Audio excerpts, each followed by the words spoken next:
எளிய மக்களின் பசியாற்றி வந்த அம்மா உணவகத்தை தொடர்ச்சியாக நடத்தி வருவதால் ஆனதா இந்த கடன்? திருமணத்திற்கு பெண்களுக்கு தாலிக்கு தங்கம் வழங்கியதால் ஆனதா இந்த கடன்? 10ஆம் வகுப்பு மாணவர்களுக்கும் 12ஆம் வகுப்பு மாணவர்களுக்கும் கல்லூரி மாணவர்களுக்கும் தொடர்ச்சியாக லேப்டாப் திட்டத்தை வழங்கி வருவதால் ஆனதா இவ்வளவு கடன்? 2022, 2023, 24, 25ஆம் ஆண்டெல்லாம் சூரியன் சுட்டி எரித்தாரே, அப்போதெல்லாம் கோடைக்காலம் வந்ததே, அந்த கோடை காலத்திலும் அவரவர் வங்கி கணக்கில் 2000 ரூபாய் கோடைக்கால செலவு என்று வரவு வைத்ததால் ஆனதா இவ்வளவு கடன்?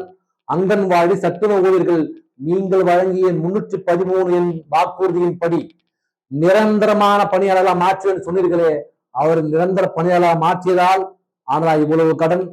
உங்கள் வாக்குறுதி 181 படி பகுதி நேர ஆசிரியர்களை பணி நிரந்தரம் செய்கிறேன் என்று சொன்னீர்களே, அந்த வாக்குறுதியை நிறைவேற்றியதால் ஆனதா இவ்வளவு கடன்? சம வேலை சம ஊதியம் என்று போராடி வருகிறார்களே இடைக்கால ஆசிரியர்கள், அவர்களுக்கு சம ஊதியம் வழங்கியதால் ஆனதா இவ்வளவு கடன்?